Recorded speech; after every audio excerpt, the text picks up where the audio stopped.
Okay, so welcome back to this second lecture of the week. And now that we have established the definition of the L2 norm in both the group G for the functions on G and then from the dual group, we can now state the Plancherel theorem and give you the proof of that.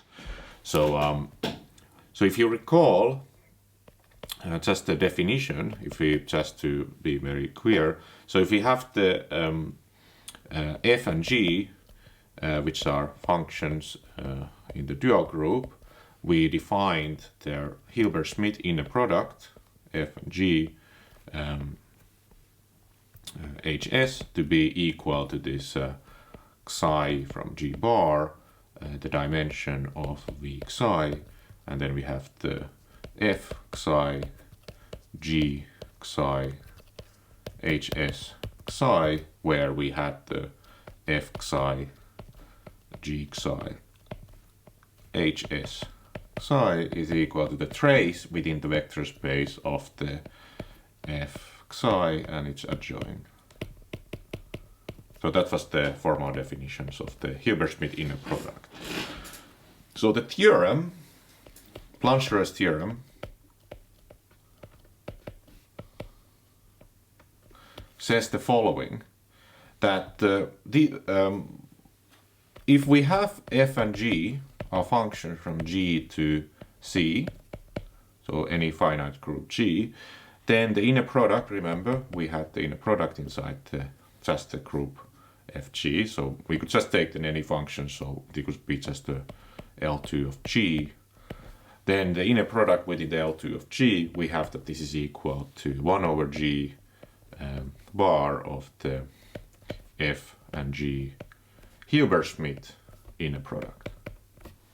And we normalize with the group G. So if you remember in the case of G equals to ZP, we have exactly the same kind of theorem, and we use instead of the Hilbert-Smith, well, the Hilbert-Smith inner product in that case would reduce just to this setting what we have here.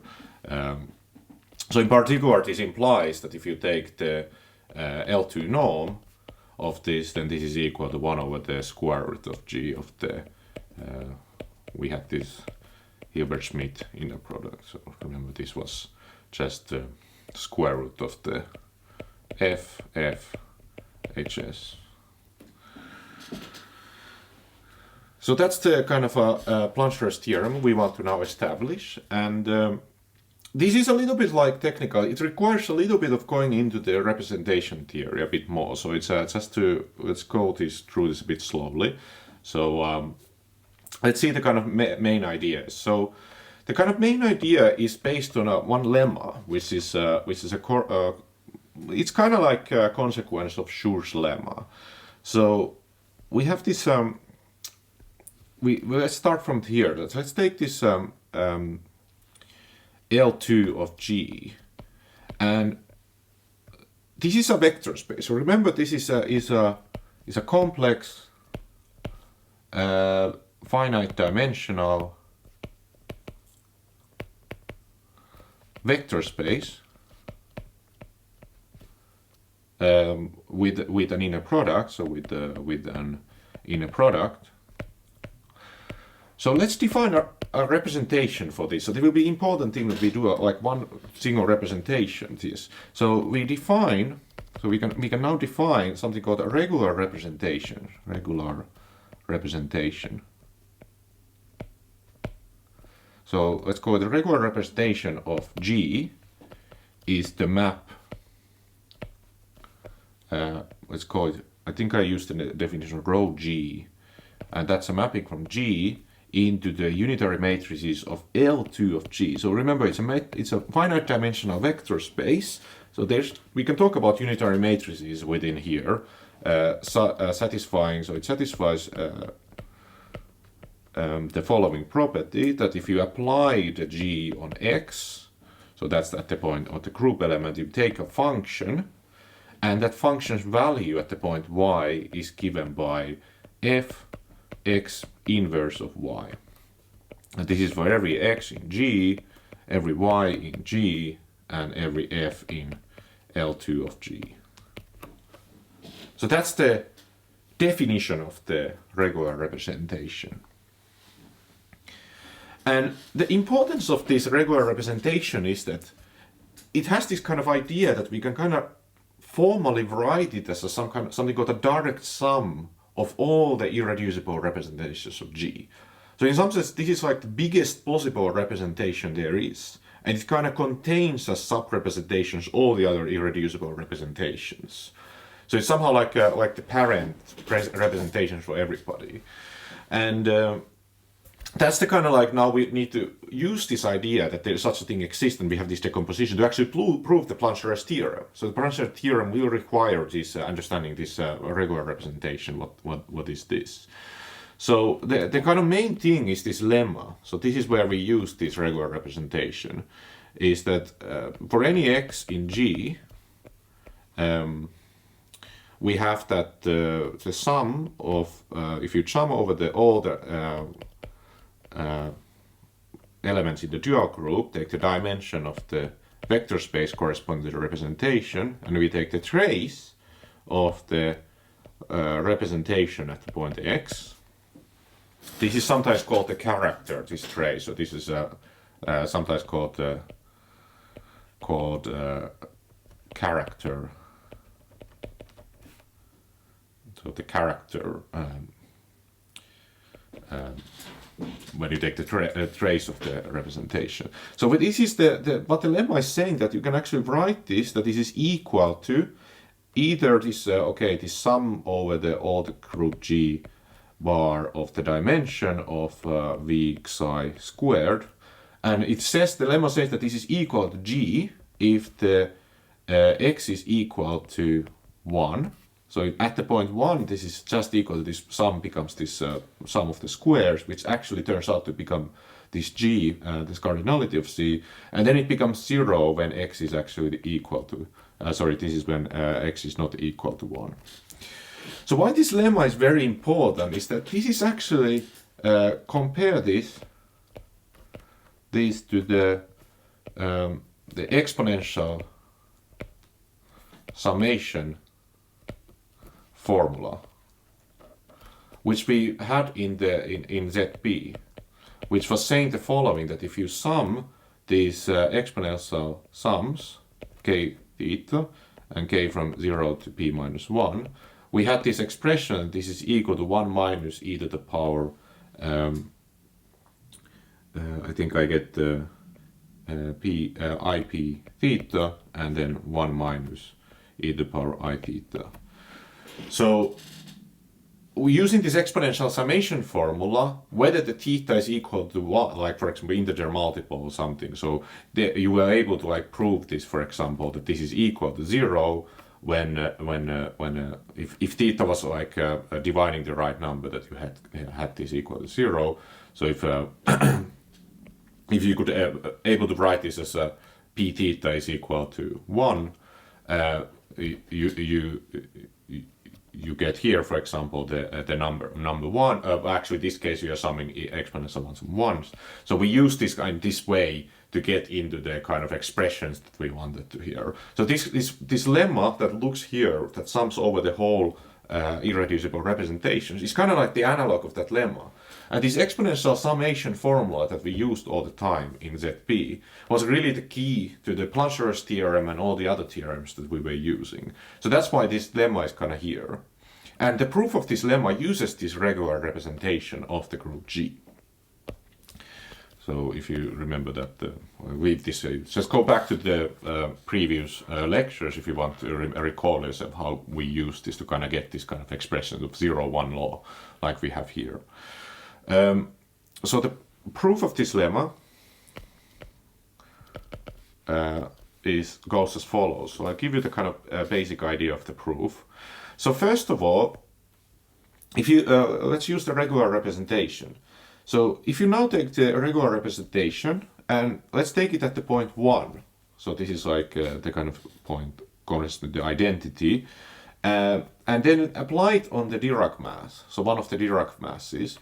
Then by definition, if you look into the definition what this is, so if you apply it at the point here, you actually get the same Dirac mass dy.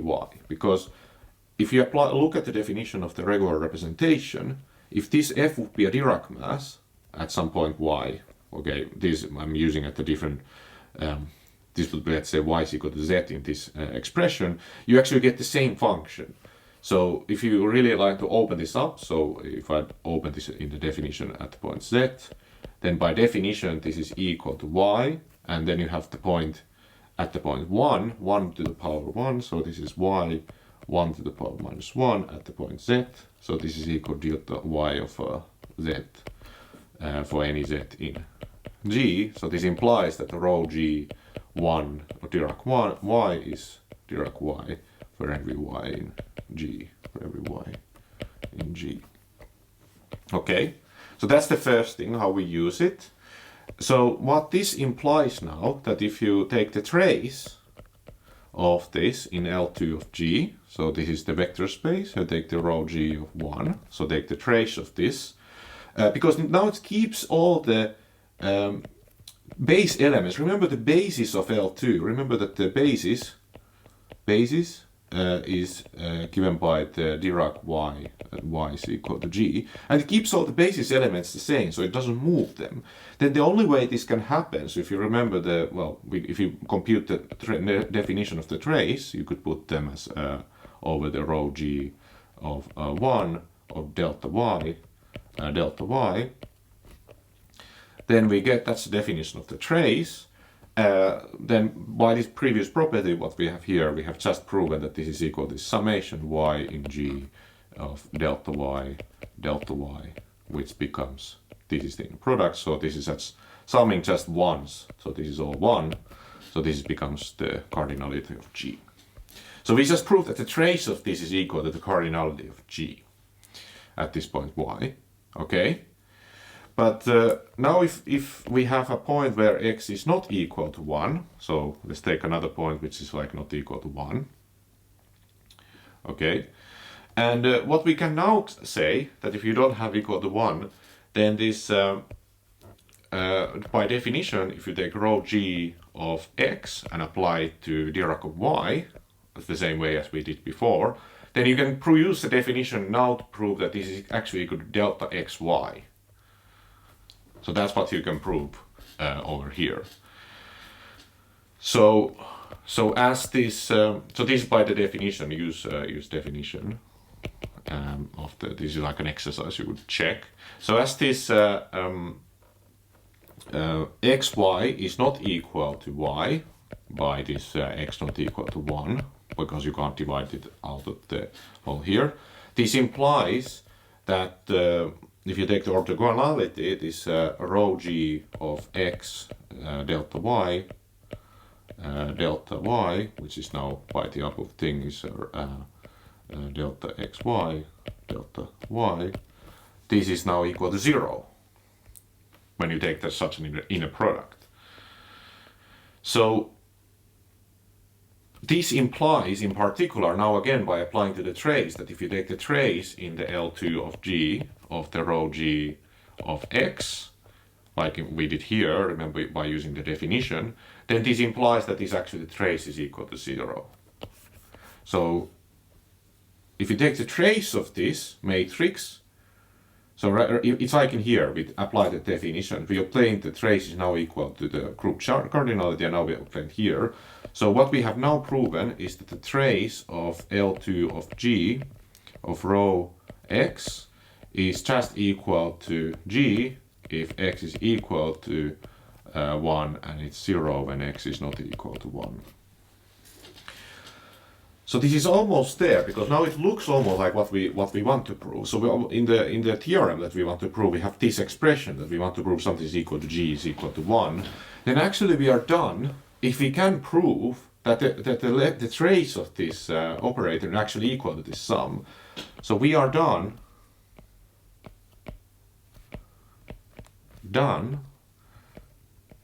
if we can prove that this trace thing here, L2 of G, rho x, is actually equal to this sum. So G of G bar, the dimension of Vxi, and then the trace of Vxi rho psi x. Because now if you apply that the x is equal to 1, you get the claim that we wanted that is equal to the group number, and it actually as the, well, you can see that if you take the row, the trace xor psi 1, this is actually the dimension of the vector space. Because so you get the claim about the squares about here, and when x is not equal to 1, then you have the formula that we were claiming. So how to actually prove this? This will require actually Schur's lemma. So I recommend to go now into the lecture notes and look on the rest of the proof, how this actually is proven, like how this formula is established. But this requires a little bit to understand something called direct sums of representations. And basically the idea is follows, this is very briefly the idea, that this we can define formally like something called if you have two representations, like formally there's some representation as follows by taking this x. Well, if it applies to a vector v1 and v2, this formally can be defined as v1 row v1 and row 2 x v2. So this is like a formal definition for every v1 and v2 in something called the direct sum of these two vector spaces. If we have two representations and their direct sum, we can define formally their direct sum of two representations for row 1 being a representation from G to v row 1 and row 2 G union v2 formally. And we have that the trace of this, if you take this row 1 formal sum, so or sometimes it's called the direct sum, if you take the trace of this inside this vector space v row 1 plus v row 2, you will get that this trace is equal to the sum of these traces. So we get trace of v row 1 of x plus the trace of the v row 2 of x. So we can formally like decompose the trace in this way by summing the two kind of compositions, adding the elements into here. And that trace formula is basically what allows you to then go into proving this claim, because what happens is that this L2 of G decomposes into a direct sum of these some type of subspaces by given the vector space. So and we have that we have this requires the Schur's lemma, that this L2 of G, you can formally write this well actually not let's write the we could write this row G, we could formally write this as a direct sum. So I use this notation plus psi in G bar, and that it's a dimension of v psi of the row psi. So we could formally do this kind of summation. This becomes actually this is a finite set. We could actually prove that it's actually a finite set of representations, and this notation just means that you're basically counting the representation rho psi dimension v row time. So there's like a multiplicity is given by the dimension of the representation. So if you take now the trace from both sides and use this trace formula here, you will get this this expression that we have here by using the dimension. So the more the details what this means, like formally, this is going into the lecture notes and the references we have there, which gives you the kind of basic idea on how to get this. Okay, so that's what I wanted to say about the proof of this lemma. So that's now that we have this kind of expression, which is kind of like the exponential analog of the exponential summation formula. And now the rest of the lecture, what I want to mention, like it actually is not too difficult now after this, is to give you the proof of the Plancherel theorem. So the proof of the Plancherel theorem using this lemma. So proof of Plancherel theorem.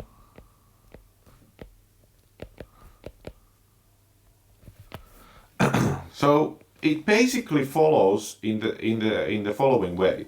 So we first prove this kind of an inversion formula, that what we can do is that we prove this kind of Fourier inversion using this lemma that I had here before. So we use establish this Fourier inversion, that if you take f in well, let's take any h actually from g to well, in the L2 of g, so any function h, then for any x in g, we have that the h of x is actually given by the 1 over g, you sum over the group g of bar, and you put the dimension of the representation weak psi, and then you put the trace here of the weak psi, and rho psi x inverse, and then you have the f Fourier transform, h Fourier transform of this at the point psi. So this is first we established this kind of Fourier inversion. So how to prove this? This is actually follows from the lemma, because by linearity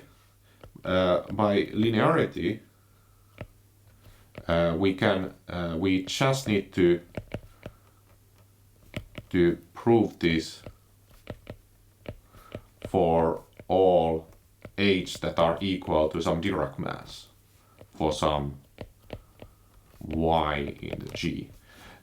The reason for this is that why is it enough to use just by linearity is because if you remember, if you take an h in L2 of G, so it's a function from G to the complex plane, so that then h is given by a sum of these Dirac masses. So as we know that the h is given by, formally, is given by the sum of hy Dirac y when y is in G. Because it's a finite set, so we can always write this formula as a sum. So by linearity mean that if I prove it for all these functions, then by putting the sum here, this is a finite sum, all these operations like the trace and the sum, we can exchange the order of summation, we can put them outside the sum. So I leave this also as like an exercise to check what does it mean by linearity to prove this statement. But because if you prove it by linearity, but then if you have actually for linearity, then this is actually the lemma, because if you use this function, now the lemma is actually saying that if we have this 1 over g, then we take psi g bar and take the dimension of the representation weak psi, and then the trace of weak psi rho psi x minus 1 y, actually. So let's study this operation. Then this is equal to g sum over all the dual group, the dimension of the vector space, and then we have the trace of weak psi, and then we have we can actually use the homomorphism relation to have this in the form psi minus 1 and rho psi of y. This is the homomorphism relation. So why I am doing this, because now this actually here, this is equal to the Fourier transform of this psi at the point psi. That's the definition of the Fourier transform. If you open the Fourier transform of the Dirac mass, this becomes this representation. So this is what we have here, over here. So we have like basically the formula for the Fourier transform. But if you look at this expression here, let's take the whole thing. This expression here, by the lemma, what was this? This is equal to g and 0. What was the condition? This is equal to g if and only if, remember what the lemma was saying, what we had here, that this is equal to the cardinality of g if x is equal to 1. So we applied now x inverse y, and x inverse y is not equal to 1. So if x inverse y is equal to 1, that means that x is equal to y, and if x is not equal to y. So that's why we get the lemma in the form that if x is equal to y and x is not equal to y. And that was the claim that now if you check this, you just obtain that the Fourier inversion gets into the right statement that we have here. Because now if you open this the formula that we have here, okay, sorry, I needed to divide by the 1 over g here. So if you put the 1 over g, then you get actually 1. So this actually is just 1 here. So now it gets into the right form. So if it is in this form, that means that the result holds for Dirac y, because now you see that this kind of function, this is equal to Dirac y at x. So the Dirac y at x is equal to the formula that we were claiming. Okay, so how do you now establish the Plancherel theorem using this statement? So this now the 2 is the proof of the Plancherel theorem. So what we can do in the following is that, so we can take f and g, with now functions from z to c, and basically in the Plancherel theorem we just want to prove that x, f of x, g x bar is equal to the 1 over g, and then you have psi in the group dimension of v psi, and then you have the trace of v psi of the f bar psi, g bar psi adjoint. So that's the notion of the Plancherel theorem by squaring. I took the inner product on the left hand side and then the Hilbert-Smith inner product on the right hand side divided by the g in here. And the way you can prove this now using this Fourier inversion is that so we define this g star, so we have the g mapping here, so let's define this kind of involution map given by the g inverse and its complex conjugate. So this is a mapping now defined here. Because now why this is actually useful is that we see that if you take the Fourier transform of this at the point psi, then this is again an exercise that you, by checking the definition of the Fourier transform, you can actually compute the Fourier transform at this point, be it actually the adjoint.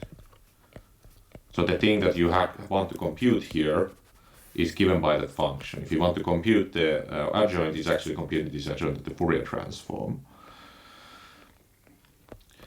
But what we have here is that if you now use the adjoint definition, we have that, but we also have this. If you take the convolution with the adjoint at the point 1, then by definition this is equal to the sum over g of f1 x inverse g star x. This is the definition of the convolution. Then opening this up, we get g, this is fx inverse, and then g x inverse, and its adjoint. That's the definition of the adjoint that we this definition is applied here. And now this actually is by resummation, because this x maps to the x inverse is a bijection. We get that this is equal to x bar f of x gx bar. So we can move this out. So that's actually the quantity that we want to compute is here is equal to this convolution. So actually the proof then becomes quite simple, because now we just want to apply the so using this Fourier inversion, so this one that we did earlier, to this h is equal to f star g star, at we obtain that f star g at the point 1 is now equal to the inversion formula, which is given by the g psi of g bar.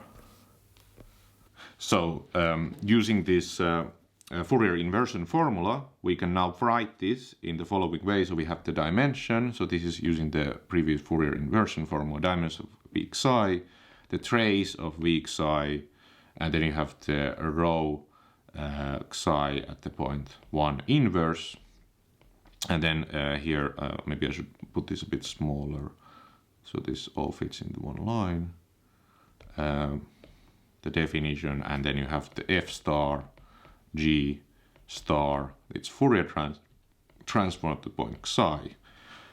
So that was the Fourier inversion formula we applied it at x is equal to 1. That is the Fourier inversion at the point 1. So now if you open this up, we can use the convolution theorem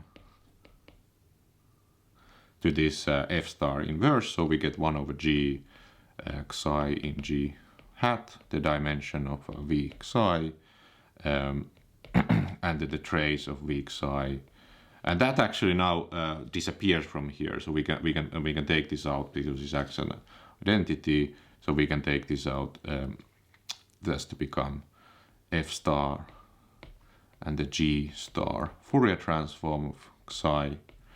And if you remember that this is actually equal to the g Fourier transform of xi, it's adjoint. So we just obtained that this is equal to the 1 over g. If you want to use the definition, this becomes just the Hilbert-Schmidt norm of the f. F and g Fourier transform, as we were claiming in the definition of the Plancherel theorem. Okay, so that's all I wanted to say. So this was very long lecture, unfortunately, but I wanted to keep this in one single element, the Plancherel theorem. So hopefully you got something out of this proof, and in the next lecture I will then use this Plancherel theorem to prove the upper bound lemma in G. So that's all for today. Thanks.